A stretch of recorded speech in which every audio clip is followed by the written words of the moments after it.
Last எபிசோட்ல கடவுள் கந்தசாமி பிள்ளை கிட்ட பிழைக்கிறதுக்கு வழி கேட்டார். அதுக்கப்புறம் என்னாச்சு? வாங்க பார்க்கலாம். எபிசோட் 13. எனக்குத்தான் கூத்தாட நன்றாக வருவேன். என்ன சொல்கிறீர்?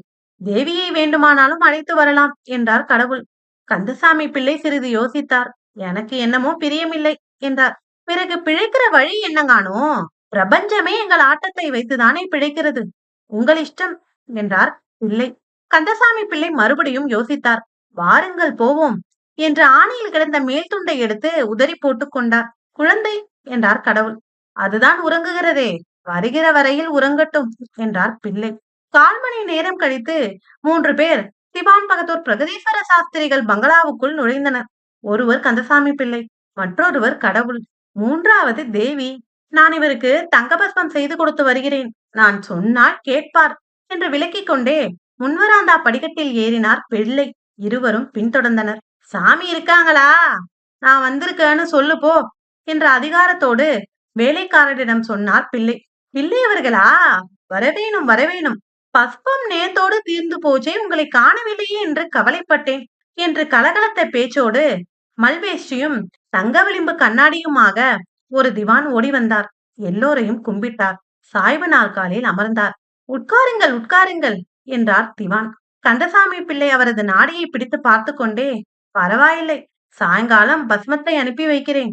நான் வந்தது இவாளை உங்களுக்கு அறிமுகப்படுத்தி வைக்க. இவாள் 2 பேரும் பெரிய நாட்டிய சாஸ்திர சாகரம். உங்கள் நிறுத்திய கலாமண்டலியில் வசதி பண்ணினா சௌகரியமா இருக்கும் என்றார் பிள்ளை. திவான் பகதூரோ கொட்டி கொண்டே தலையை ஆட்டிக் கொண்டிருந்தார். இவர் பெயர் கூத்தனார், இந்த அம்மாளின் பெயர் பார்வதி. இருவரும் தம்பதிகள் என்று விளக்கினார் பிள்ளை. நான் கேள்விப்பட்டதே இல்லையே.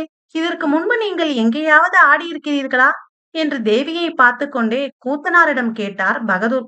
கடவுளுக்கு வாய் திறக்க சந்தர்ப்பம் கொடுக்காமல் நாங்கள் ஆடாத இடமே இல்லை என்றார் தேவி. என்னவோ என் கண்ணில் பட்டதில்லை. இருக்கட்டும், அம்மா ரொம்ப கருப்பா இருக்காளே, சதுதியிலே சோபிக்காதே என்றுதான் யோசிக்கிறேன் என்றார் பகதூர். பெண் பார்க்க வந்தீரா அல்லது நாட்டியம் பார்க்க வந்தீரா என்று கேட்டார் தேவி. அம்மா, கோவிச்ச கூடாது, ஒன்னு சொல்றேன் கேளுங்க. கலைக்கும் கருப்புக்கும் கானாவுக்கு மேல சம்பந்தமே கிடையாது. நானும் 30 வருஷமா இந்த கலாமண்டலிலே பிரசிடென்டா இருந்து வருகிறேன். சபைக்கு வந்தவர்கள் எல்லாரும் கண்கள் தான் கருத்திருக்கும். உம்ம மண்டலியமாச்சு சுண்டலியமாச்சு என்று சொல்லிக்கொண்டே தேவி எழுந்தார். என்னங்க, தேவி கோச்சுக்கிட்டாங்க? ஆபங்கீபம் கொடுத்துருவாங்களோ? நாளை பார்க்கலாம். இந்த ஸ்டோரி உங்களுக்கு பிடிச்சிருந்தா மறக்காம நம்ம சேனலை ஃபாலோ பண்ணிட்டு பெல் ஐகானையும் கிளிக் பண்ணுங்க. நன்றி.